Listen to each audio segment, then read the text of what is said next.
Hello दोस्तों, स्वागत है आपका एक बार फिर से आपके अपने चैनल मैथ टेक्नोक्रेट्स में। लास्ट लेक्चर में हमने मल्टीप्लिकेशन ऑफ वेक्टर्स के बारे में बात करी थी, जो दो टाइप्स का था, scalar product and vector product, जिसमें से हमने स्केलर प्रोडक्ट या फिर डॉट प्रोडक्ट के बारे में बात कर ली थी। आज हम बात करेंगे वेक्टर प्रोडक्ट की, ठीक है, जिसको हम क्रॉस प्रोडक्ट भी बोलते हैं। तो चलिए शुरू करते हैं। इसको हम बोल सकते हैं क्रॉस प्रोडक्ट। इसको हम क्या बोलेंगे? Cross product. इसका दूसरा नाम वेक्टर मल्टीप्लिकेशन भी होता है, वेक्टर मल्टीप्लिकेशन, ठीक है, वेक्टर क्रॉस प्रोडक्ट या फिर वेक्टर मल्टीप्लिकेशन। तो जब हमने डॉट प्रोडक्ट पढ़ा था तो उसके अंदर आपको पता होगा, जब हम दो वेक्टर्स को मल्टीप्लाई करते हैं वेक्टोरियली तो हमें उनका रिजल्टेंट क्या मिलता है? एक स्केलर क्वांटिटी। इसके अंदर ऐसा नहीं होगा। इसके अंदर क्या होगा? इसके अंदर होगा कि जब हम एक वेक्टर को क्रॉस करते हैं दूसरे वेक्टर से तो हमें एक रिजल्टेंट वेक्टर मिलता है, तीसरा सी। हमें क्या मिलता है? एक रिजल्टेंट वेक्टर मिलता है, सी वेक्टर। तो क्रॉस प्रोडक्ट के लिए हम क्रॉस का यूज करते हैं और डॉट प्रोडक्ट के लिए हम डॉट लगाते हैं दो वेक्टर्स के बीच में। तो क्रॉस प्रोडक्ट का रिप्रेजेंटेशन इस तरीके से होता है, A vector cross with B vector gives us the C vector, ठीक है। पिछले वाले प्रोडक्ट में हमारे पास यहाँ पर एक स्केलर क्वांटिटी आ रही थी, लेकिन यहाँ पर हमारे पास क्या आ रही है? यहाँ पर हमारे पास आ रही है vector quantity. This is our vector quantity, ठीक है। यही दोनों में डिफरेंस है। मतलब जब आप दो वेक्टर को मल्टीप्लाई करते हैं और आपको रिजल्टेंट एक स्केलर मिलता है तो आपने कौन सा मल्टीप्लीकेशन किया है? Scalar multiplication. और जब आप दो वेक्टर को मल्टीप्लाई करते हैं इस तरीके से क्रॉस लगा के, तो आपको रिजल्टेंट में एक वेक्टर क्वांटिटी मिलती है, तो इसको अपन क्या बोलते हैं? वेक्टर मल्टीप्लीकेशन, ठीक है। यही बेसिक डिफरेंस है दोनों के अंदर। अब चलिए इन रेस्पेक्टिव वेक्टर्स के बारे में जानकारी ले लेते हैं। जैसे ए, पहली चीज जो इसमें सीखने लायक है वो है क्रॉस ए क्रॉस बी को हम क्या लिख सकते हैं? ए क्रॉस बी को हम लिख सकते हैं A B sine theta N cap, ठीक है। पिछले वाले डॉट प्रोडक्ट में यहाँ पे हमने cos थीटा लिखा था, यहाँ पे हम sin थीटा लिख रहे हैं और एन कैप हमने यहाँ पे लगा रखा है। एन कैप स्टूडेंट्स हमने इसलिए लगा रखा है, क्यों? क्योंकि एन कैप हमें डायरेक्शन दे रहा है। मतलब ये जो पूरी क्वांटिटी है इसमें ए क्या है? वेक्टर ए का मैग्नीट्यूड। बी क्या है? वेक्टर बी का मैग्नीट्यूड। और थीटा क्या है? दोनों के बीच का एंगल, उसका साइन। तो ये भी हमारे पास एक मैग्नीट्यूड आएगा। तो एन कैप हमने लगाया है इसकी डायरेक्शन शो करने के लिए। मतलब ओवरऑल ये पूरी की पूरी एक वेक्टर क्वांटिटी है। तो ये इसके रिप्रेजेंट करने का तरीका है। तो ये आपको अच्छे से याद होना चाहिए इस तरीके से, ठीक है ना। A cross B equal to A B sine theta. अब इसका ज्योमेट्रिकल मीनिंग देख लेते हैं। Suppose this is our A vector and this is our B vector, ठीक है। अब मैं ए वेक्टर के ऊपर बी वेक्टर से परपेंडिकुलर डाल देता हूं। ये 90 डिग्री परपेंडिकुलर डाल दिया, ठीक है। तो पहले हमने ये जो एंगल थीटा है इसके कॉस कंपोनेंट की बात करी थी, मतलब हमने इस वाले कंपोनेंट की बात करी थी। राइट एंगल ट्रायंगल में ये दिख रहा है आपको, तो हमने इस वाले कंपोनेंट की बात करी थी। लेकिन अब हम इस वाले कंपोनेंट की बात करेंगे, तो ये जो लेंथ है हमारे पास कितनी आ जाएगी? B sine theta. क्या आ जाएगी? B sine theta. अब देखिए हमें करना क्या है? हमें करना है ए के मैग्नीट्यूड को, मतलब इस लेंथ को। ए क्या है? वेक्टर ए का मैग्नीट्यूड। इट मींस हमें इस लेंथ को किससे मल्टीप्लाई करना है? बी साइन थीटा से, मतलब इस वाली लेंथ से।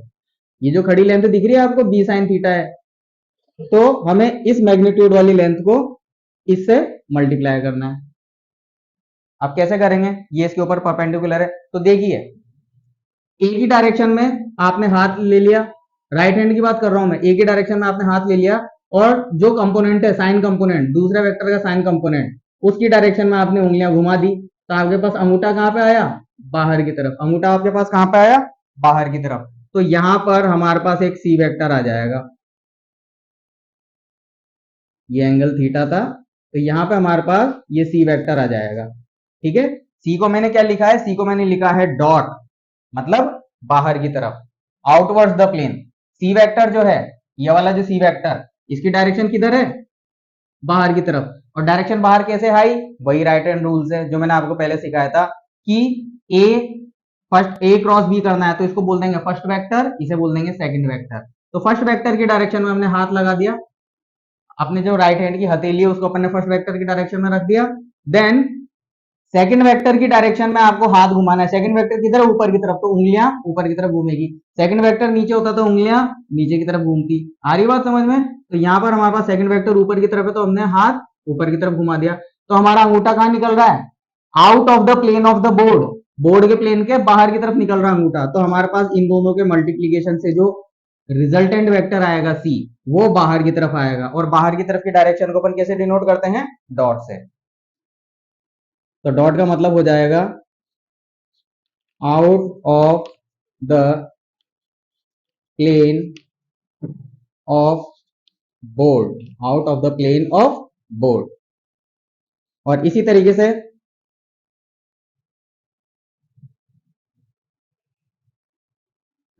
Out out of the plane of board. अब मैं इसको दूसरे तरीके से करके दिखाता हूं आपको, ठीक है? दूसरे तरीके से कैसे करके दिखाएंगे, देखिए। ए और बी दोबारा बना लेते हैं। This is A and this is B. ये बी वेक्टर है, ठीक है? ये हमारे पास बी वेक्टर है और ये हमारे पास ए वेक्टर है। अब की बार मैं ए से परपेंडिकुलर डालता हूं। तो स्टूडेंट्स अब की बार हमने ए वेक्टर से परपेंडिकुलर डाला है बी पर, ठीक है? इन दोनों के बीच का एंगल अभी भी थीटा है, इन दोनों के बीच का एंगल अभी भी थीटा है, ठीक है? तो ये जो लेंथ थी ये हम पिछली बार निकाल चुके थे। ये जो लेंथ थी ये ए कॉस थीटा आई थी, है ना? डॉट प्रोडक्ट में हम इस लेंथ का यूज करते थे, लेकिन क्रॉस प्रोडक्ट में अब हम इस वाली लेंथ का यूज करेंगे, यहां से लेकर यहां तक। तो इस लेंथ को हम क्या बोल देंगे? इस लेंथ को हम बोल देंगे ए साइन थीटा। क्या बोल देंगे? ए साइन थीटा। तो अब आप देखिए कि अगर मैं बी को ए से मल्टीप्लाई करूं, बी को मैं ए से मल्टीप्लाई करूं तो क्या होगा? इसको अपन आगे लिख देंगे, ठीक है? तो हमारे पास ये जो था, ये था हमारे पास C vector is equals to A cross B vector is equals to A B sine theta.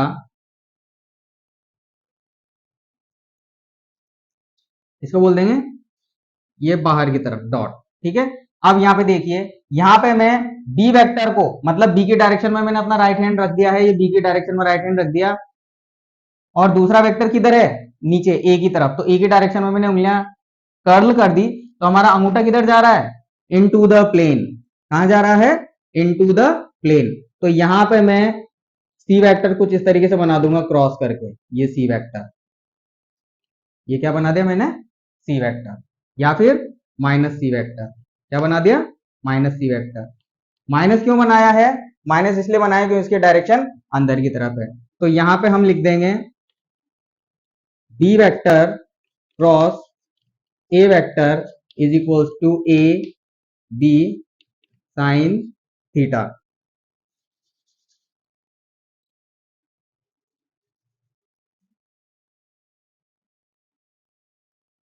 यहां पर हमारे पास आ जाएगा minus C vector is equals to B cross A is equals to A B sine theta, ठीक है?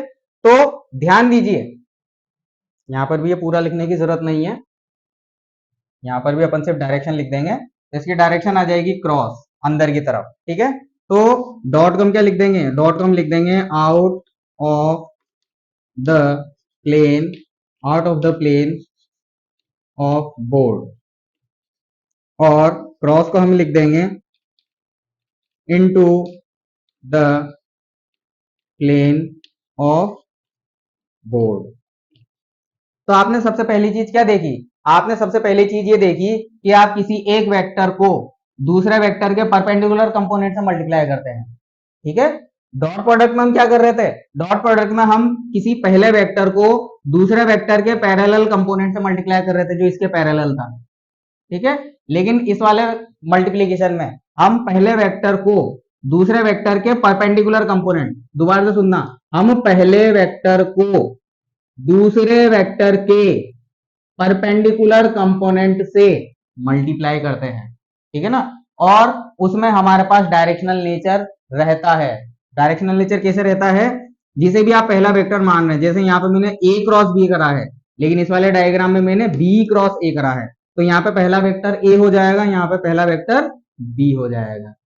ठीक है, और रूल क्या है डायरेक्शन निकालने का, पहले वेक्टर की डायरेक्शन में आप अपनी हथेली रख दीजिए राइट हैंड की, है ना, राइट हैंड का पाम आप पहले वेक्टर की डायरेक्शन में रख दीजिए, और दूसरे वेक्टर की डायरेक्शन में अपनी उंगलियों को, राइट हैंड की फिंगर्स को कर्ल कीजिए। तो देखिए पहला वेक्टर ए था और दूसरा वेक्टर बी था, तो पहले वेक्टर की डायरेक्शन में राइट हैंड की पाम रख दिया, दूसरा वेक्टर ऊपर की तरफ है तो उंगलियां ऊपर की तरफ मोड़ दी, तो हमारे पास रिजल्टेंट कहाँ आ रहा है, आउट ऑफ द बोर्ड। ये थंब की जो डायरेक्शन है वो रिजल्टेंट देगी, तो सी हमारे पास आउट ऑफ द प्लेन आ गया, और आउट ऑफ द प्लेन को हमने पॉजिटिव लिया है। इसी तरीके से जब मैं इसकी बात करता हूं, ठीक है, ये वाली चीज किसके लिए लिखी है मैंने, ये वाली चीज इसके लिए लिखी है, और ये वाली चीज मैंने किसके लिए लिखी है, ये वाली चीज मैंने इसके लिए लिखी है, इस वाले डायग्राम के लिए। इसके अंदर पहला वेक्टर हमारे पास है बी, तो बी की डायरेक्शन में मैंने राइट हैंड रख दिया, राइट हैंड का पाम रख दिया बी की डायरेक्शन में। दूसरा वेक्टर कौन सा है, ए किधर है, नीचे की तरफ, तो उंगलियां कहां कर्ल करेगी, नीचे की तरफ। अब अंगूठा कहां जा रहा है, अंगूठा जा रहा है इनटू द प्लेन, तो इनटू द प्लेन को हम क्रॉस लिखते हैं। ठीक है, तो अगर आउटवर्ड डायरेक्शन प्लस थी तो इनवर्ड डायरेक्शन माइनस हो जाएगी, इसलिए मैंने यहाँ पे ये माइनस से लिखा है। तो जो सबसे पहली चीज हमको देखने को मिली, सबसे पहली चीज जो हमको देखने को मिली वो क्या हो जाएगा, वो हो जाएगा कि ए क्रॉस बी जो होता है, ये बी क्रॉस ए के बराबर नहीं होता। होता है क्या, नहीं, ए क्रॉस बी क्रॉस ए के बराबर नहीं होता। क्यों, क्योंकि दोनों की डायरेक्शन अपोजिट्स है, direction opposite, but magnitude, direction opposite but magnitude is constant. कुछ आई बात समझ में, मतलब अगर मैं ए क्रॉस बी करता हूं, ठीक है ना, ए क्रॉस बी करता हूं मैं, तो मेरे पास आ जाएगा ए बी साइन थीटा।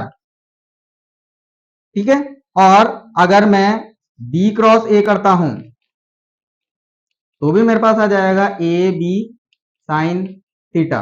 तो देखिए ए क्रॉस बी का जो मैग्नीट्यूड है, ये दोनों मैंने मॉड लगा दिया तो इसका मतलब ये मैग्नीट्यूड हो गया, तो वो ए बी साइन थीटा है, और बी क्रॉस ए का जो मैग्नीट्यूड है वो भी ए बी साइन थीटा है, तो magnitude is constant, magnitude is same, magnitude क्या होगा, सेम होगा, लेकिन इनकी डायरेक्शन अपोजिट होगी। डायरेक्शन कैसे अपोजिट होगी, जैसे देख लीजिए, अगर अपन लिखते हैं ये फर्स्ट पॉइंट, ये सेकंड पॉइंट, ठीक है, A cross B is equals to A B sine theta, यहां पर हम लिख देंगे एन कैप। एन कैप मतलब नॉर्मल की डायरेक्शन में यूनिट वेक्टर, किसके नॉर्मल, उस प्लेन के नॉर्मल जिस प्लेन में ए और बी दोनों हैं। जैसे देखिए इस डायग्राम में ए भी बोर्ड के प्लेन में है, बी वेक्टर भी बोर्ड के प्लेन में है। ठीक है, तो बोर्ड के परपेंडिकुलर या बोर्ड के नॉर्मल डायरेक्शन में जो प्लेन आ रहा है ना, परपेंडिकुलर मतलब या तो बोर्ड से बाहर की तरफ 90 डिग्री बनाता हुआ, या फिर बोर्ड से अंदर की तरफ 90 डिग्री बनाता हुआ।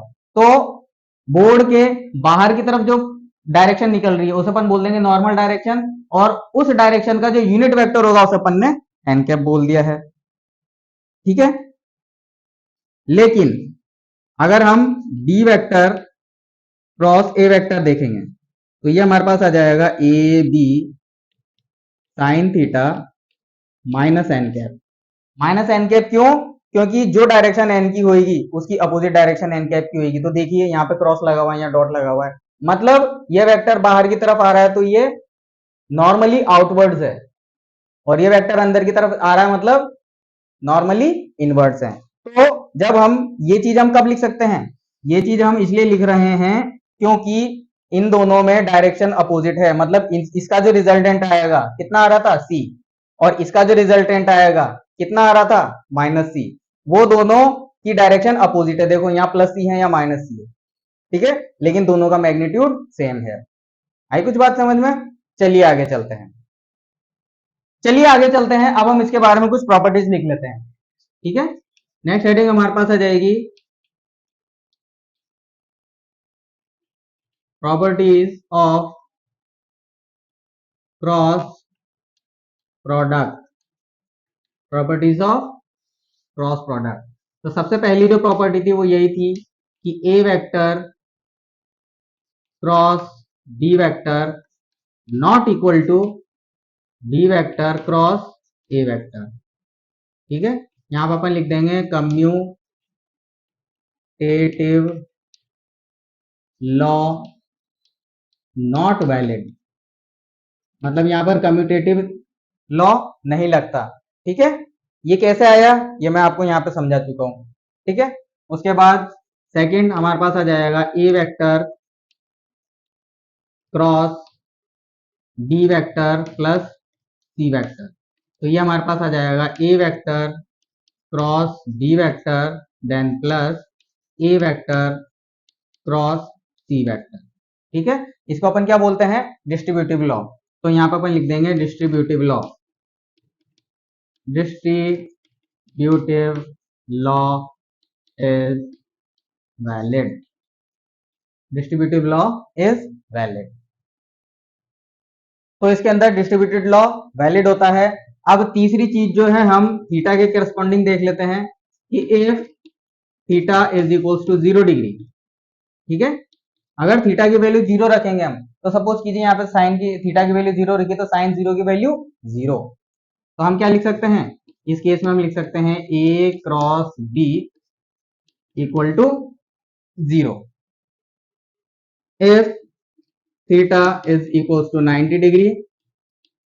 तो हम क्या लिख सकते हैं, a क्रॉस b साइन 90 की वैल्यू 1 होती है तो ए बी, तो हमारे पास मैक्सिमम वैल्यू आ जाएगी इसकी, ये हो जाएगा ए बी। ठीक है, कुछ आपको बात समझ में आई है। और अगर हम यहाँ पे 180 रखने का वैल्यू नहीं है तो ये हमारे पास मिनिमम वैल्यू आ जाती है और ये हमारे पास मैक्सिमम वैल्यू आ जाती है। ये मैक्सिमम वैल्यू है और ये हमारे पास मिनिमम वैल्यू है। ठीक है स्टूडेंट्स, ये थीटा की दो ही वैल्यूज है। यहाँ पर हम theta is equal to 180 degree भी रख सकते थे या फिर थीटा इक्वल टू 270 भी रख सकते थे, लेकिन वहां पर आपकी वैल्यू कितनी आ जाएगी, माइनस में आ जाएगी। ठीक है, जो कि मैग्नीट्यूड वाइज तो बिल्कुल यही रहेगा। तो हम यहाँ पे मॉड लगा देते हैं। ठीक है ना, मतलब mod of A cross B हमें मैक्सिमम कब मिलेगा, जब थीटा की वैल्यू 90 डिग्री होगी। और mod of A cross B मतलब magnitude of this vector product हमें मिनिमम कब मिलेगा, जब थीटा की वैल्यू 0 डिग्री होगी। ठीक है स्टूडेंट्स, चलिए अगली प्रॉपर्टी की तरफ बढ़ते हैं। अगली प्रॉपर्टी अगर हम ये देखें कि अगर मैं किसी ए वेक्टर को उसी वेक्टर से क्रॉस प्रोडक्ट कर दूं तो मेरे पास क्या आना चाहिए, इस वाले फॉर्मूले के अकॉर्डिंग मेरे पास आना चाहिए a multiplied by a into sine. अब जो डायरेक्शन इस ए वेक्टर की थी वही डायरेक्शन इस ए वेक्टर की थी, तो उन दोनों के बीच का एंगल कितना आएगा, 0 डिग्री। तो हमारे पास आ गया 0, क्या आ गया हमारे पास, 0 आ गया।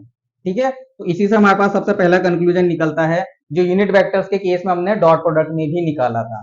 तो पहला कंक्लूजन हमारे पास आ जाएगा I unit vector cross I unit vector is equal to J unit vector cross J unit vector is equal to K unit vector cross K unit vector. इसकी वैल्यू 0 आएगी हमारे पास। ठीक है, तो ये रिलेशन आपको याद रखना है। कॉस के अंदर मतलब डॉट प्रोडक्ट में इसी रिलेशन में जब हमने यहाँ पे क्रॉस की जगह डॉट लगाया था तो हमारे पास इक्वल टू 1 आ रहा था। लेकिन अब आप यहाँ देखिए कि जब थीटा की वैल्यू हम 90 डिग्री रखते हैं, थीटा की वैल्यू 90 डिग्री रखते हैं, ठीक है ना, यहाँ पर अपन लिख देते हैं theta is equal to 0 degree. लेकिन अगर मैं आई को जे से क्रॉस करूं, ठीक है, या फिर जे को के से क्रॉस करूं, या फिर मैं के को आई से क्रॉस करूं, तो मेरे पास कितना आ जाएगा, 1। मेरे पास कितना आ जाएगा, 1। क्यों, क्योंकि देखिए आई डॉट जे, मैं एक को सॉल्व करा के बता देता हूं, बाकी आपको समझ में आ जाएगा। एक को मैं सॉल्व करा के बता देता हूं, जैसे आई क्रॉस जे, आई क्रॉस जे, तो ये हमारे पास आ जाएगा आई का मैग्नीट्यूड कितना होता है, 1। भाई यूनिट वेक्टर है तो उनके मैग्नीट्यूड 1 होंगे। जे, जे का मैग्नीट्यूड भी 1, दोनों के बीच का एंगल 90 डिग्री, तो ये आ जाएगा साइन 90 डिग्री। तो ये हमारे पास आ जाएगा 1 इंटू 1 इंटू 1 इक्वल टू 1। ठीक है, तो आई डॉट जे 1 आया है, ऐसे जे डॉट के 1 आया है और ऐसे ही के डॉट आई 1 आया है। बोले कि अगर हम इनका ऑर्डर अपोजिट कर देंगे तो क्या होगा, ये देखिए यहाँ पे हमने ऑर्डर अपोजिट किया था, मतलब ए बी, ए पहले था बी बाद में था, तो जब हमने ऑर्डर अपोजिट कर दिया, बी पहले कर दिया ए बाद में कर दिया, तो दोनों इक्वल नहीं रहे, दोनों इक्वल नहीं रहे। तो उसी तरीके से अगर मैं आई क्रॉस जे को अपोजिट कर दूंगा तो मेरे पास दूसरा रिलेशन क्या आ जाएगा, दूसरा रिलेशन आ जाएगा J cross I is equal to, इसको भी अपोजिट कर दो, के क्रॉस जे इक्वल टू, इसको भी अपोजिट कर दो, आई क्रॉस के, ये हमारे पास आ जाएगा -1। -1 कैसा आया, देखो ए क्रॉस बी की वैल्यू हमारे पास आ रही थी +3, ऐसे ही बी क्रॉस ए की वैल्यू हमारे पास आ रही थी -3, ठीक है ना। तो इन सबके मैग्नीट्यूड तो 1 ही है, तो इस वाले को हमने +1 बोल दिया, मतलब जब आपके पास सेम ऑर्डर था तो +1, आपने ऑर्डर अपोजिट कर दिया तो उसे अपन ने -1 बोल दिया, ठीक है। इसको लर्न करने के लिए आई कैप, आई कैप के बाद जे कैप, जे कैप के बाद के कैप, के कैप के बाद वापिस आई कैप, ठीक है। तो ये हमारे पास पॉजिटिव साइन देगा, ये हमारे पास क्या देगा, पॉजिटिव साइन। मतलब जब आप आई को जे से क्रॉस करोगे तो आपके पास +1 आएगा, जब आप जे को के से क्रॉस करोगे तो आपके पास, मतलब देखो एरो का साइन देखिए, जे से के को क्रॉस करोगे, जे को क्रॉस करोगे के से, तो भी आपके पास +1 आएगा, और जब आप के को आई से क्रॉस करोगे, आप के को आई से क्रॉस करोगे तो भी आपके पास +1 आएगा। तो ये जो बीच वाली वैल्यू है ये आपके लिए +1 दे रही है, तो वही चीज आ गई जो मैंने यहाँ पे लिखी हुई है, ठीक है। आई क्रॉस जे, ये देखिए आई क्रॉस जे, आई क्रॉस जे +1 आएगा, +1 आ रहा है। उसके बाद जे क्रॉस के, जे क्रॉस के, ये भी +1 आ रहा है, तो देखो +1 आ रहा है। उसके बाद के क्रॉस आई, के क्रॉस आई, ये भी अपने पास +1 आ रहा है, तो तीनों केसेस में +1 आता है। और दूसरा आई कैप, जे कैप एंड के कैप, इस तरीके से। अब मैंने ये जो सर्कल था ये पहले देखो इस डायरेक्शन में चल रहा था, एरो देख रहे हैं आप, अब मैंने सर्कल की डायरेक्शन रिवर्स कर दी तो मेरे पास अब आ जाएगा -1, कितना आ जाएगा, -1। मतलब जब आप आई को, मतलब जे को आई से क्रॉस करेंगे, देखिए जे को आई से क्रॉस करेंगे तो -1 आएगा, तो इधर देखिए जे को आई से क्रॉस करा -1, आई को के से क्रॉस, या फिर के को जे से क्रॉस करेंगे, के क्रॉस जे, के क्रॉस जे, तो भी हमारे पास -1 आ रहा है, ठीक है। उसके बाद आई क्रॉस के, मैंने आई को के से क्रॉस किया तो भी हमारे पास -1 आ रहा है। तो आपको ये दोनों साइन कन्वेंशन या फिर इस तरीके से ये वाले साइन कन्वेंशन ये अच्छे से याद होने चाहिए, क्योंकि जैसे डॉट प्रोडक्ट में हमने इनका यूज किया था वैसे आगे भी इनका बहुत ही ज्यादा अच्छे से यूज होने वाला है। तो ये चीज आपको अच्छे से लर्न होनी चाहिए स्टूडेंट्स, है ना। एक बार दोबारा से समझ लीजिए कि जब सेम टाइप के यूनिट वेक्टर्स में क्रॉस प्रोडक्ट होता है तो वो 0 आता है, और जब अपोजिट टाइप्स के या फिर परपेंडिकुलर टाइप, परपेंडिकुलर डायरेक्शन में जो यूनिट वेक्टर्स होते हैं उनके बीच में क्रॉस आता है तो या तो +1 आता है या फिर -1 आता है। कैसे डिसाइड करेंगे भैया, ऐसे डिसाइड करेंगे आप, कैसे डिसाइड करेंगे आप, ऐसे डिसाइड करेंगे आप इस तरीके से, या तो आपको ये वाला सर्कल देखना पड़ेगा या फिर आपको ये वाला सर्कल देखना पड़ेगा। आ रही है बात समझ में, ठीक है। एक्स वाई जेड, आप अगर इस तरीके से चलेंगे, आई क्रॉस जे, जे क्रॉस के, ठीक है। अब ये कैसे आया, ये वाला प्लस क्यों आया और ये वाला माइनस क्यों आया, सोचिए।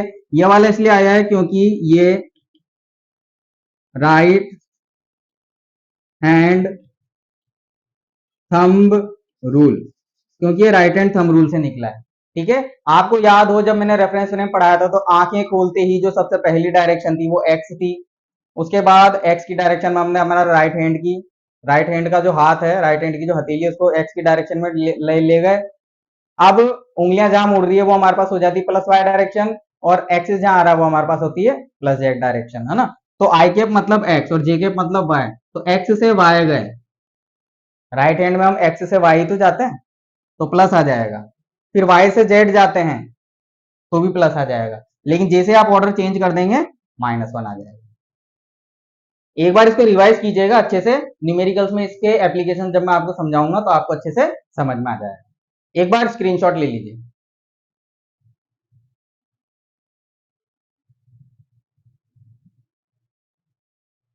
तो चलिए विद्यार्थियों, वेक्टर्स की प्रॉपर्टीज को अब हम आगे बढ़ाते हैं।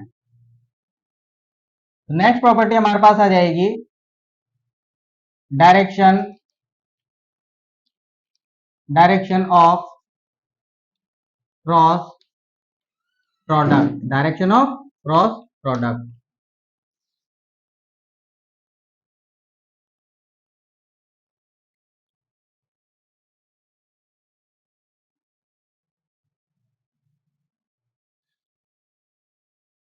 डायरेक्शन ऑफ क्रॉस प्रोडक्ट के लिए हमने कुछ इस तरीके से लिखा था कि A vector cross B vector is equal to A B sine theta into n cap, ये लिखा था। तो आइए हमें एन कैप निकालना है।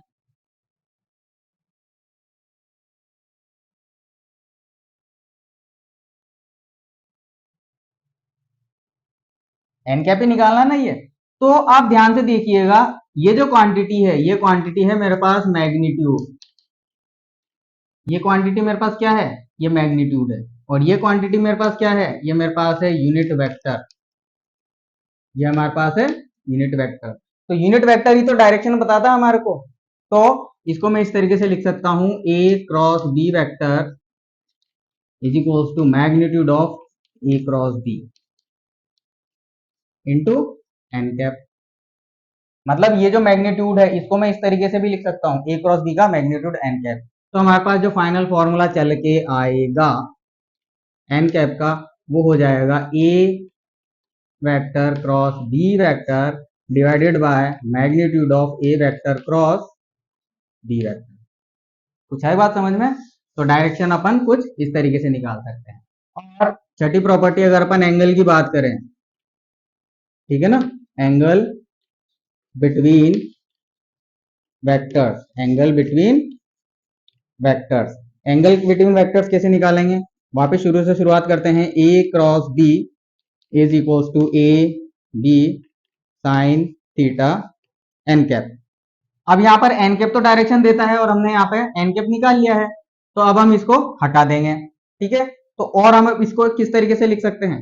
और अब हम इसको लिख सकते हैं ए क्रॉस बी का magnitude divided by magnitude of A divided by magnitude of B. तो ये कितना हो जाएगा हमारे पास? ये हमारे पास हो जाएगा ए क्रॉस बी का मैग्नीट्यूड। ये पूरी की पूरी चीज क्या है? ए क्रॉस बी का मैग्नीट्यूड के बराबर है। तो यहां से हम लिख सकते हैं, जब मैं इसको और इसको सॉल्व करूंगा तो मेरे पास आ जाएगा sine theta is equal to magnitude of A cross B divided by A B, जहां पे ए क्या है? वेक्टर ए का मैग्नीट्यूड और बी है वेक्टर बी का मैग्नीट्यूड। तो एंगल हम निकाल लेंगे, theta is equal to sine inverse of what? Sine inverse of magnitude of A cross B vector divided by magnitude of A multiply into magnitude of B. तो theta निकालने का ये हमारे पास फॉर्मूला आ गया है। थीटा निकालने का क्या फॉर्मूला आ गया हमारे पास? ये फॉर्मूला आ गया। अब नेक्स्ट जो प्रॉपर्टी है उस प्रॉपर्टी को देख लेते हैं। अब नेक्स्ट प्रॉपर्टी में हमें बता रखा है कि अगर हमें कंपोनेंट दे रखा है, मतलब if A vector is equal to A X I cap plus A Y J cap plus A Z K cap, ठीक है, और बी वेक्टर हमको दे रखा है B X I cap plus B Y J cap plus B Z K cap. तब अगर वो हमसे ए क्रॉस बी पूछवाना चाहता है, देन ए क्रॉस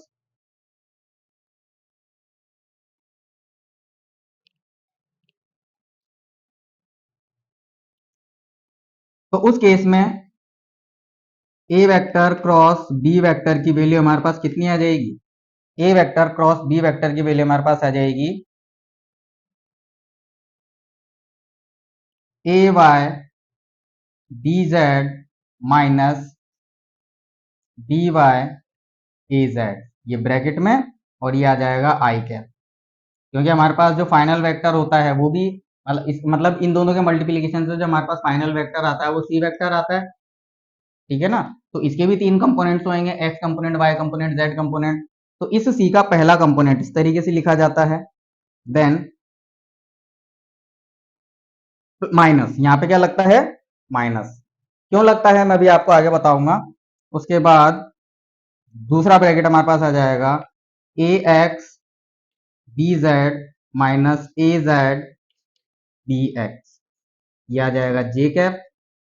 उसके बाद वापस से एक बार प्लस, अब तीसरा हमारे पास आ जाएगा A X B Y minus B X A Y, ये आ जाएगा के कैप।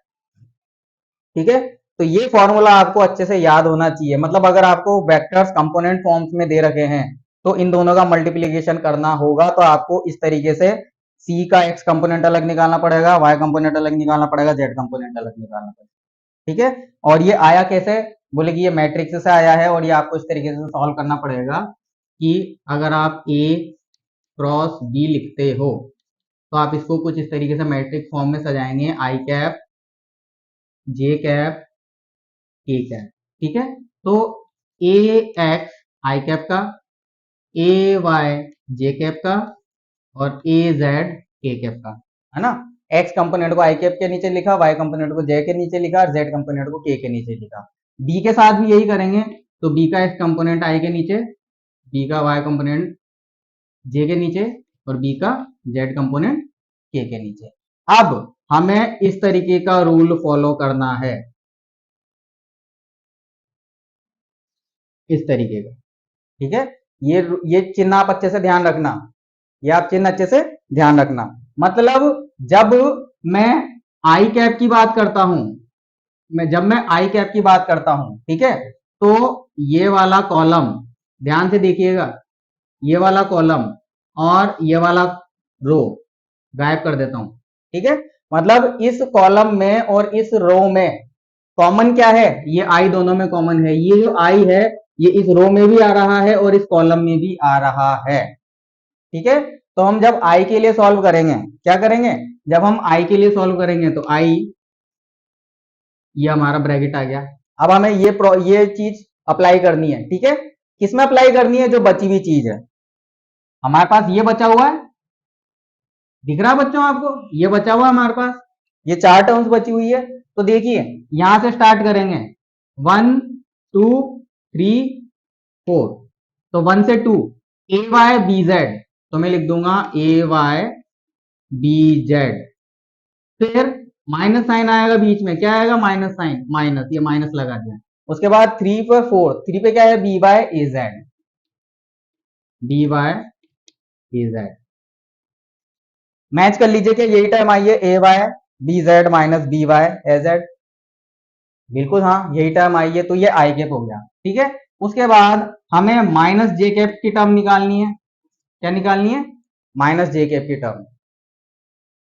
यहां पे सर आपने आई को प्लस लिया है, जे को माइनस लिया है। माइनस इसलिए लिया है क्योंकि हम जहां से खत्म करते हैं वहीं से स्टार्ट करना पड़ता है। ठीक है, हमने यहाँ इसको इससे मल्टीप्लाई किया था, फिर इसको इससे मल्टीप्लाई किया था, दोबारा से देखिएगा, इसको इससे मल्टीप्लाई किया, उसके बाद माइनस लगाया, माइनस लगाने के बाद इसको इससे मल्टीप्लाई किया, तो हमने ए जेड पर खत्म करा था। हमने कहां पर खत्म करा था, ए जेड पर। तो अगर मैं ए जेड से ही चीज को शुरू करूं, अगर मैं ए जेड से ही शुरू करूं, ए जेड से ही शुरू करूं, तो मेरे को इसको इससे मल्टीप्लाई करना पड़ेगा। ठीक है ना, ए जेड से, अब यहां पर आप ध्यान रखिएगा, ए जेड पे हमने ये खत्म करा था, देखो ए जेड पे खत्म है। अब जब जे की बारी आती है, जब जे की बारी आएगी तो हम क्या करेंगे, अब की बार हम जे वाला रो और जे वाला कॉलम ले लेंगे, जे वाला रो और जे वाला कॉलम ले लेंगे, तो ये जो बीच की टर्म्स हैं ये गायब हो जाएगी। अब हमारे पास कौन कौन सी टर्म्स बची, 1 2 3 4। ए के साथ हमने यही करा था ना, चलिए मैं यहां पे बना के बता देता हूं, आई कैप जे कैप के कैप। जब हम आई के लिए सॉल्व कर रहे थे तो हम यूज कर रहे थे A Y A Z B Y B Z. हमने इन चारों के बीच में ये वाला इस तरीके से मल्टीप्लीकेशन करवाया था और फिर माइनस कराया था। ठीक है ना, मतलब 1 से 2 गए, मल्टीप्लाई करा, फिर माइनस, फिर 3 से 4 गए, तो ए वाई बी जेड मल्टीप्लाई हो गए, फिर माइनस लगाया dy az, तो ये टर्म आ गई थी। ये कब की बात है, जब मैंने आई के लिए सॉल्व करा था। ये आई की यहाँ की टर्म्स मैंने हटा दी मैंने इनको गायब कर दिया, कोई दिक्कत नहीं। जब हम जे की बात करेंगे, आई कैप, जे कैप, के कैप, ठीक है, तो यहाँ पे अब इसके नीचे वाली टर्म्स की हमें कोई जरूरत नहीं है, तो अब हमारे पास आ जाएगा A X B X A Z D Z. कुछ आई बात समझ में? तो अब हम वापस यही चीज एग्जीक्यूट करेंगे, 1 2 3 4 विद माइनस, ठीक है। तो 1 से 2, अब ये देखो यहाँ पे 4 टर्म्स थे हमारे पास, तो यहाँ पे भी 4 टर्म्स है, 1 2 3 4। तो स्टार्ट करेंगे 1 से, तो ए एक्स बी जेड, हमारे पास क्या आ जाएगा, ए एक्स बी जेड, फिर माइनस माइनस। अब 3 2 4, 3 पे क्या है, B X A Z, B X A Z. तो देख लिए जे की टर्म हमारे पास आ गई है, A X B Z minus A Z B X, A X B Z minus B X A Z. अब हमारा जो डाउट था, बोले कि सर आई केप को आपने प्लस लिया है, जे केप को माइनस क्यों लिया? जे केप को मैंने इसलिए माइनस लिया है क्योंकि हमें बार बार यही चीज फॉलो करनी है। आई के लिए जब हमने फॉलो करी थी तो आई के नीचे के टर्म्स हटा दिए थे, बाकी के 4 टर्म्स के बीच में हमने इस तरीके से मल्टीप्लीकेशन किया था। जब हमें जे कैप वाली टर्म चाहिए थी तो हमने जे कैप के कॉलम के सारे एलिमेंट्स जो थे वो हटा दिए, 1 2 3 4 ये 4 टर्म्स बची, उन चारों के बीच में भी हमने यही चीज किया। ध्यान रखिएगा, स्टार्ट हमेशा इस वाले कॉर्नर से करेंगे, 1 2 3 4, और खत्म करेंगे इस वाले कॉर्नर से, ठीक है। अब सपोज कीजिए हमारे पास आई कैप कहां पे खत्म हुआ था, A Y B Z minus B Y A Z, कहां पे खत्म हुआ था, ए जेड पे। तो ए जेड तो इसमें भी आ रहा है, ए जेड तो जब हमने आई ये इस लाइन के ऊपर हमने आई कैप सॉल्व किया है, इस लाइन के यहाँ पे हमने जे कैप के लिए सॉल्व किया है, तो आई कैप का हमारा जो मल्टीप्लीकेशन था वो ए जेड पे खत्म हुआ था। और जे कैप का मल्टीप्लीकेशन मैंने कहा था हमेशा 1 से स्टार्ट करते हैं यहां से। लेकिन सपोज कीजिए अगर मैं यहां से स्टार्ट करूं, तो अगर मैं यहां से स्टार्ट करूंगा तो ये एरो अपोजिट हो जाएंगे, यहां से स्टार्ट करूंगा तो ये एरो ऐसे हो जाएगा और ये वाला एरो ऐसे हो जाएगा। ध्यान दीजिएगा बच्चों, ये माइनस क्यों आया इसलिए वो बता रहा हूं मैं आपको, ठीक है ना। अगर हम यहां से स्टार्ट करेंगे तो देखो ए जेड से स्टार्ट करेंगे, ए जेड बी एक्स, तो ए जेड बी एक्स, फिर क्या आ जाएगा, माइनस। अगर मैं इस माइनस को अंदर मल्टीप्लाई कर दूं तो मेरे पास आ जाएगा प्लस जेड। अब हमारे पास आ जाएगा ए Z B x minus A X, A Z B x minus A X A Z B x minus A X B Z, ठीक है, यही चीज आ जाएगी। तो आपने क्या देखा, आपने देखा कि अगर हम यही रूल फॉलो करते हैं 1 से 2 फिर 3 से 4, तो हमें यहाँ पे माइनस लगाना पड़ता है। लेकिन हमने जहां पर खत्म किया था, आई के लिए खत्म किया था ना अपन ने, आई का फॉर्मूला कहाँ मल्टीप्लाई खत्म हुआ था, जेड पे, तो अगर अपन यहीं से स्टार्ट करते हैं तो प्लस लेके आना पड़ता है, ठीक है। इतना ज्यादा कंफ्यूज होने की जरूरत नहीं है, इसीलिए मैं आपको सिर्फ ये माइनस वाला बता देता हूं। आपको बस सिंपल ये याद रखना है, आपको बस सिंपल ये याद रखना है कि आई कैप के लिए प्लस आता है, जे कैप माइनस आता है, और उसके बाद के कैप वापस प्लस आता है। अब के कैप को मैं यहां पे सॉल्व कर देता हूं, आई कैप जे कैप के कैप। अब के कैप के नीचे वाली टर्म्स गायब कर देंगे, हमें जरूरत नहीं है। ये हमारे पास आ जाएगा A X A Y B X B Y, ठीक है। अब इसके अंदर भी हम वही चीज करेंगे, 1 से 2 3 से 4 और बीच में माइनस।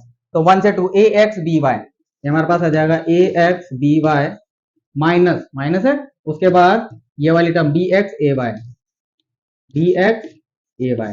तो ये देख लीजिए के की ये टर्म है, इस के की टर्म को आप यहां से मैच कर लीजिए, के की इस टर्म को आप यहां से मैच कर लीजिए, ठीक है। तो स्टूडेंट्स इस तरीके का क्वेश्चन वेक्टर मल्टीप्लीकेशन आपको करने को जरूर आएगा, तो ये आपको अच्छे से लर्न होना चाहिए। आपको अगर एक बार में समझ में नहीं आया है तो आप एक बार दोबारा से इस वीडियो को रिवाइंड करके देख सकते हैं। हमें हर बार यही फॉर्मूला अप्लाई करना है, 1 2 3 4 माइनस, ठीक है। जब आई के लिए यूज करेंगे, आई के एलिमेंट हटा दो, बाकी 4 को के ऊपर ये ऑपरेशन अप्लाई कर दो, जे के लिए सॉल्व करेंगे, जे के एलिमेंट्स हटा दो, बाकी जो 4 बचे उनके ऊपर ये ऑपरेशन अप्लाई कर दो। जब के लिए सॉल्व करेंगे, के एलिमेंट्स हटा दो, बाकी जो 4 एलिमेंट्स बचे हैं उनके ऊपर ये ऑपरेशन अप्लाई कर दो। हमेशा ऑपरेशन यही अप्लाई करना है ना। और जे के आगे माइनस लगाना है, बस ये आपको ध्यान रखना है।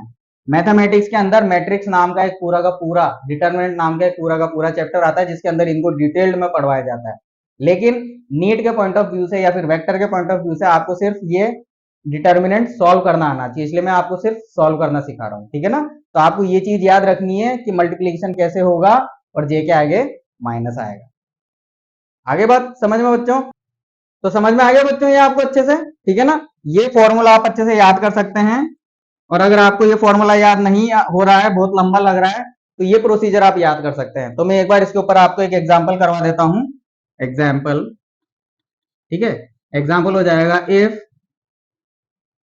A vector is equal to I cap plus J cap plus K cap and B vector is equal to 3 I cap minus 2 J cap plus 4 K cap, ठीक है। तो अगर हमको find A cross B and B cross A, ठीक है, ये दोनों चीजें हमें फाइंड करनी है। तो सबसे पहले हम सॉल्यूशन लिखते हैं। तो सॉल्यूशन में हम क्या निकालेंगे? सॉल्यूशन में हम निकालेंगे ए क्रॉस बी। अब ए क्रॉस बी के लिए हमें इस तरीके से झांकी सजानी पड़ेगी, आई कैप जे कैप के कैप। अब ए के जो कंपोनेंट्स हैं 1 1 1, तो 1 1 1। बी के कंपोनेंट्स एक्स का 3, वाई का -2, जेड का 4, ठीक है। तो चलिए अब हम इसको सॉल्व करते हैं। तो हमारे पास यहाँ पे इक्वल टू लगा देता हूं मैं, ठीक है ना। आई कैप के लिए सॉल्व करेंगे तो आई कैप, तो आई कैप वाली टर्म हटा दी। अब इन चारों की बात करेंगे, 4 1 जा 4। आई कैप के लिए मैं सॉल्व कर देता हूं, डिटेल्ड में सॉल्व करता हूं ताकि अभी सॉल्यूशन को दोबारा रिवाइंड करके भी देखेंगे तो आपको समझ में आ जाएगा, ठीक है ना। 1 इंटू 4, तो मैंने 1 को 4 से मल्टीप्लाई किया, फिर माइनस आता है बीच में, क्या आता है? माइनस। फिर किसको करेंगे? -2 को 1 से, तो ये आ जाएगा -2 इंटू 1। ये आई कैप की टर्म हो गई। उसके बाद माइनस जे कैप की टर्म, ठीक है।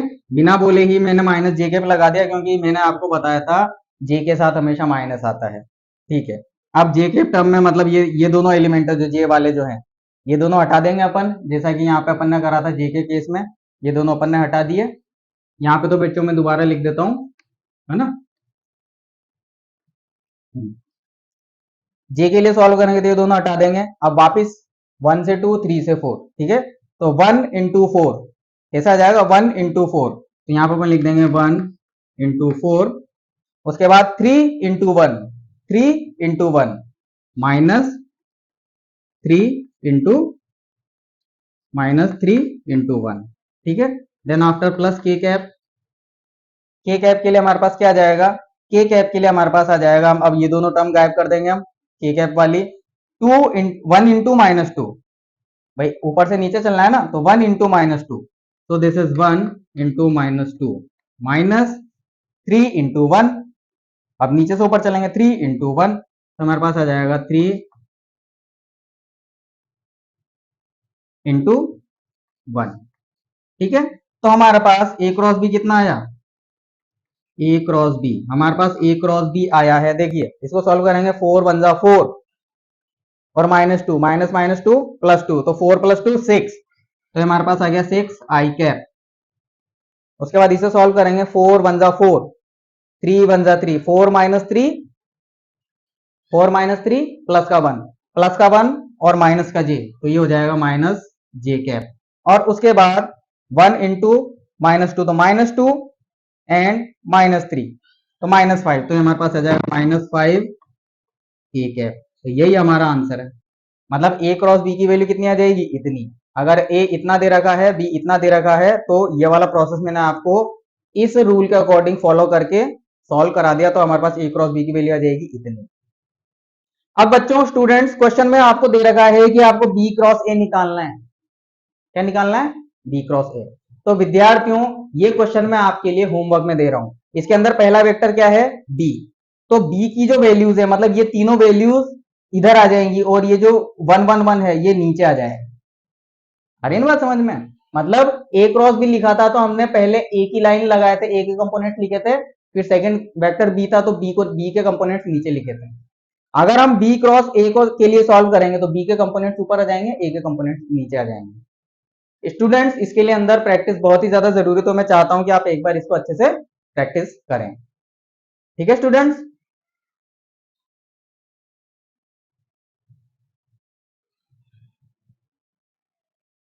तो चलिए स्टूडेंट्स, वेक्टर प्रोडक्ट का एक लास्ट टॉपिक बचता है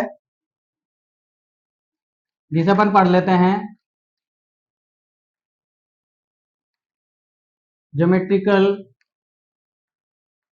meaning of vector product. Geometrical meaning of vector product. अब ज्योमेट्रिकल मीनिंग निकालने के लिए हमने क्या लिखा था? हमने लिखा था ए वेक्टर क्रॉस बी वेक्टर। तो चलिए दो वेक्टर बना लेते हैं अपन। सपोज ये मेरे पास एक वेक्टर है ए और ये मेरे पास दूसरा वेक्टर है बी। ठीक है, तो ए क्रॉस बी हमारे पास कितना आता है? ए क्रॉस बी हमारे पास आता है ए बी साइन थीटा। अगर मैं मैग्नीट्यूड की बात करूं तो, ठीक है ना, अगर मैं मैग्नीट्यूड की बात करूं तो मेरे पास आता ए बी साइन थीटा। तो मैं इसको लिख सकता हूं ए इंटू बी साइन थीटा, ए इंटू बी साइन थीटा। तो ये रहा हमारे पास बी साइन थीटा। ठीक है, ये 90 डिग्री, ये इनके बीच का एंगल, तो ये हमारे पास आर्म आ गई बी साइन थीटा। कुछ आ रही बात समझ में? अब अगर मैं इस पॉइंट को ओ बोल देता हूं, इस पॉइंट को एम बोल देता हूं, इस पॉइंट को एन बोल देता हूं, और इस लाइन से मैं इसको मिला देता हूं, ये मेरे पास था बी साइन थीटा। इस लाइन से मिला देता हूं तो in triangle O M N triangle O M N में अगर हम बात करें तो ओ एम हमारे पास क्या है? ओ एम हमारे पास है बेस। किसका बेस? ट्राइंगल का बेस। ठीक है, और इसको ओ एम एन, इसको पी बोल देते हैं। और पी एन जो है वो हमारे पास क्या है? वो हमारे पास है हाइट। क्या है? हाइट। पी एन हमारे पास क्या है? हाइट। देखो ये जो ट्राइंगल बना उसकी हाइट है ये पी एन। तो अगर हम एरिया निकालना चाहें, area of triangle, area of triangle क्या होता है बच्चों? 1/2 इंटू बेस इंटू हाइट, यही होता है। 10th लेवल में आप अच्छे से पढ़ के आए हैं। तो area is equal to 1/2। Base कितना है? बेस है हमारे पास O M into P N, height अपने पास है पी एन। तो इसी को मैं सॉल्व करके लिख सकता हूं 1/2 into O M. O M है हमारे पास ए वेक्टर, मतलब ये ए का मैग्नीट्यूड, वेक्टर नहीं, ए का मैग्नीट्यूड। यहां से लेकर यहां तक की लेंथ क्या है? ए की मैग्नीट्यूड इंटू हाइट हमारे पास क्या है? B sine theta, B sine theta. तो अगर मैं एरिया की बात करूं, एरिया, तो एरिया हमारे पास कितना आ जाएगा? 1/2 ए बी साइन थीटा। और ए बी साइन थीटा हमारे पास बच्चों कितना है? ए क्रॉस बी का मैग्नीट्यूड। तो एरिया हमारे पास हो जाएगा 1/2 of magnitude of A vector cross B vector. तो ये ज्योमेट्रिकल इंटरप्रिटेशन है, ये ज्योमेट्रिकल मीनिंग है वेक्टर प्रोडक्ट का। ठीक है, मतलब अगर आप किन्हीं भी दो वेक्टर्स को ट्राइंगल की एडजेसेंट साइड्स के रूप में रख देते हैं, है ना, अगर आप किन्हीं भी दो वेक्टर्स को ट्राइंगल की एडजेसेंट साइड्स के रूप में जमा देते हैं तो उस ट्राइंगल का जो एरिया हो जाएगा वो उनके वेक्टर प्रोडक्ट के मैग्नीट्यूड का हाफ होएगा। ठीक है स्टूडेंट्स? अब जो नेक्स्ट इसके अंदर कॉन्सेप्ट आएगा वो ये आएगा कि अगर मैं इसी डायग्राम को दोबारा बना देता हूं, ये लीजिए, ये हमारे पास है ए वेक्टर, ये है हमारे पास बी वेक्टर। ठीक है, अब ये हमने ट्राइंगल बना दिया था लाइन मिला के। अब अगर मैं इसके पैरेलल एक लाइन यहां बना दूं और इसके पैरेलल एक लाइन यहां बना दूं, मैंने क्या बना दिया? पैरेललोग्राम बना दिया। क्या बना दिया? पैरेललोग्राम। तो अगर मैं एरिया ऑफ पैरेललोग्राम की बात करूं, एरिया ऑफ पैरेललोग्राम, ठीक है, तो एरिया ऑफ पैरेललोग्राम हमारे पास कितना हो जाएगा? इस एरिया का डबल, इस ट्राइंगल के एरिया का डबल। मतलब इस एरिया को अगर आप डबल कर देंगे तो वो पैरेललोग्राम का एरिया आ जाएगा। तो हमारे पास वो आ जाएगा ए क्रॉस बी। ठीक है, ये हमारे पास क्या आ गया, ए क्रॉस बी। कुछ आई बात समझ में? मतलब ट्राइंगल ऐसा का ऐसा ट्राइंगल, ये पहला ट्राइंगल, इस ट्राइंगल को पलट के मैं यहाँ पे बना देता हूँ तो दो ट्राइंगल हो गए। अब एक ट्राइंगल का एरिया इतना है तो दोनों ट्राइंगल का एरिया कितना हो जाएगा, इसको 2 से मल्टीप्लाई कर देंगे तो ये आ जाएगा, और वो पैरेललोग्राम के एरिया के इक्वल है। तो वेक्टर प्रोडक्ट का ये ज्योमेट्रिकल मीनिंग है। तो चलिए इसके ऊपर एक न्यूमेरिकल ले लेते हैं। If a is equals to I cap minus 2 j cap plus 3 k cap and b vector is equals to 2 I cap plus 2 j cap plus 5 k cap, then if this vector and this vector are diagonals of parallelogram, find its area। सबसे पहले हम एक parallelogram बनाते हैं। ये ना हमारा parallelogram इस तरीके से, ठीक है स्टूडेंट्स, ये पैरेललोग्राम है। तो इसका ये जो पहला डायगोनल है और ये दूसरा डायगोनल है। पहले डायगोनल को हमने बोल दिया ए वेक्टर और दूसरे डायगोनल को हमने बोल दिया बी वेक्टर। अब इस बी वेक्टर को मैं उठा के यहां ले आता हूं, ठीक है, इस बी वेक्टर को उठा के मैं यहां ले आया, देखो बी वेक्टर उठा के ऐसा कैसे ले आया, और इस ए वेक्टर को उठा के मैं यहां ले आता हूं, ये मेरे पास आ गया ए वेक्टर, दिख रहा है। मतलब इस बी को उठा के मैं यहां ले आया और इस ए को उठा के मैं यहां ले आया, तो ये अगर लेंथ मेरे पास बी है तो ये भी मेरे पास लेंथ बी हो जाएगी, ये लेंथ मेरे पास बी हो जाएगी, ये भी आ रही बात समझ में। तो देखिए, अगर आप इनके डायगोनल से एक रेक्टेंगल क्या कहते हैं दूसरा स्क्वायर बनाते हैं, तो इस स्क्वायर का जो आधा हिस्सा होगा, इस स्क्वायर का जो आधा हिस्सा होगा वो इसके एरिया के बराबर होगा। तो हम सॉल्यूशन में क्या लिख देंगे, हम सॉल्यूशन में लिख देंगे एरिया ऑफ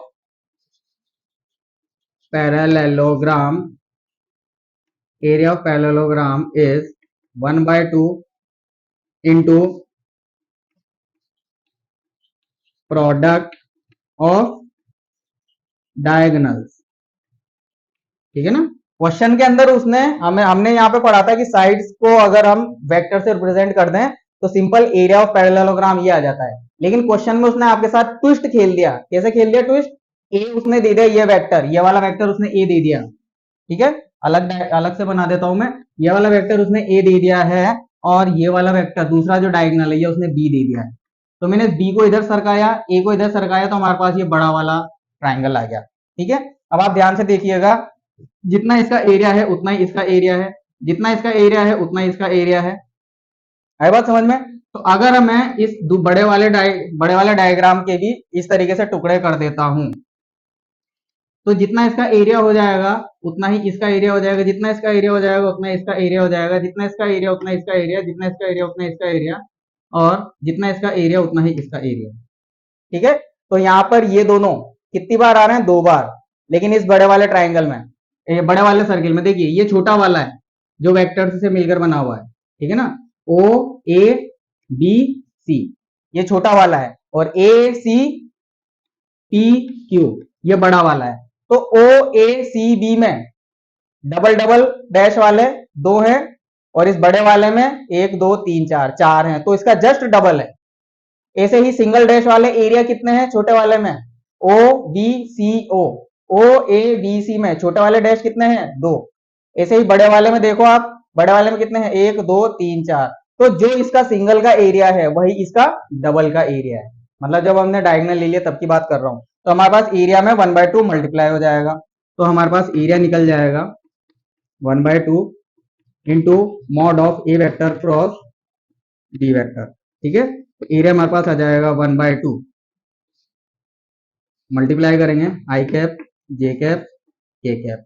अब ए हमारे पास आ रहा है 1 - 2 3, 1 - 2 + 3, बी हमारे पास आ रहा है 2 2 एंड 5। तो जब हम इसको सॉल्व करेंगे तो हमारे पास आई कैप की वैल्यू कितनी आ जाएगी, आई कैप की वैल्यू हमारे पास आ जाएगी 2। अब मैं डायरेक्ट सॉल्व कर रहा हूं, देखिए आप अच्छे से सॉल्व करिएगा। 5 2 10, तो ये आ जाएगा -10, देन -3 2 6, ये आ जाएगा -6, उसके बाद माइनस जे कैप माइनस जे कैप के लिए 5 बन जा 5 माइनस 3 टू जा 6, then after plus K cap, plus K cap के लिए हमारे पास आ जाएगा 2 बन जा 2 माइनस 2 टू जा 4, माइनस का 4 माइनस माइनस प्लस 4। ठीक है, तो हमारे पास एरिया एरिया कितना आ जाएगा, इसको जब हम सॉल्व करेंगे तो हमारे पास आ जाएगा 1/2 ऑफ 10 माइनस 6 तो माइनस 16 आई कैप, उसके बाद minus minus plus plus J cap और 2 और 4 प्लस 6 के कैप। तो यही हमारे पास फाइनल आंसर है। तो स्टूडेंट सबसे जो कठिन पार्ट होता है वेक्टर्स के अंदर, स्टूडेंट ध्यान रखना, सबसे जो कठिन पार्ट होता है वेक्टर्स के अंदर वो वेक्टर मल्टीप्लीकेशन ही होता है, और उसके अंदर भी जो क्रॉस प्रोडक्ट है वो बहुत ज्यादा गलतियां करवाता है। तो आई होप आपको ये प्रॉब्लम तो समझ में आई होगी। अगर आने वाले लेक्चर में या फिर नेक्स्ट लेक्चर में हम इसकी और कुछ प्रॉब्लम लेके आएंगे। ठीक है, तब तक के लिए मैं आपसे विदा लेना चाहता हूं। आज का जो लेक्चर है उम्मीद करता हूं आपको अच्छे से पसंद आया होगा। अगर आपको फिजिक्स का कंटेंट समझ में आता है तो इस लेक्चर को प्लीज लाइक शेयर और सब्सक्राइब जरूर कीजिएगा। मेरे चैनल पर बने रहने के लिए आप सभी दोस्तों का बहुत बहुत आभार, धन्यवाद।